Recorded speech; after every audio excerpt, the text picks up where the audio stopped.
Hi friends, ఈరోజు మేము మా ఇంట్లో కొబ్బరి చట్నీ చేసుకుంటున్నాము. మీ ఇంట్లో ఏం కర్రీ చేసుకున్నారో కామెంట్ చేయండి ఫ్రెండ్స్. ఫస్ట్ కొబ్బరిని చిన్న చిన్న ముక్కలుగా చేసుకొని ఆయిల్లో వేయించుకోవాలి.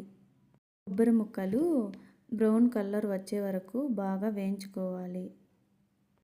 ముక్కలు బాగా వేయించుకొని చల్లార్చుకోవాలి. ఆ తర్వాత మిక్సీ జార్లోకి కొబ్బరి ముక్కలను వేసుకోవాలి. కొబ్బరి ముక్కలను బాగా గ్రైండ్ చేసుకోవాలి.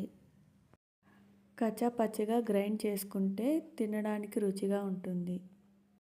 పచ్చిమిరపకాయలు తగినన్ని తీసుకొని నూనెలో వేయించుకోవాలి.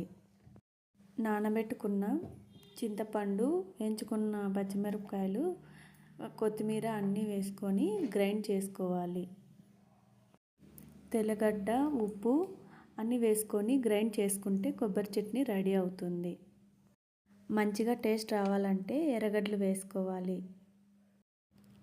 ఆల్మోస్ట్ మన కొబ్బరి చట్నీ రెడీ అయిపోయింది. ఈ కొబ్బరి చట్నీ తినడానికి చాలా టేస్టీగా ఉంటుంది ఫ్రెండ్స్. ఈ చట్నీ సంగట్లేకి, రైస్లేకి, టిఫిన్స్లేకి తినడానికి చాలా రుచిగా ఉంటుంది.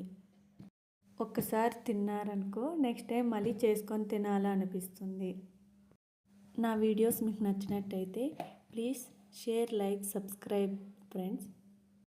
మీరు ఈ అఖిలకి సపోర్ట్ చేసినట్లయితే మంచి మంచి వీడియోస్తో మళ్ళీ మీ ముందుకు వస్తాను. Thank you so much friends for your support.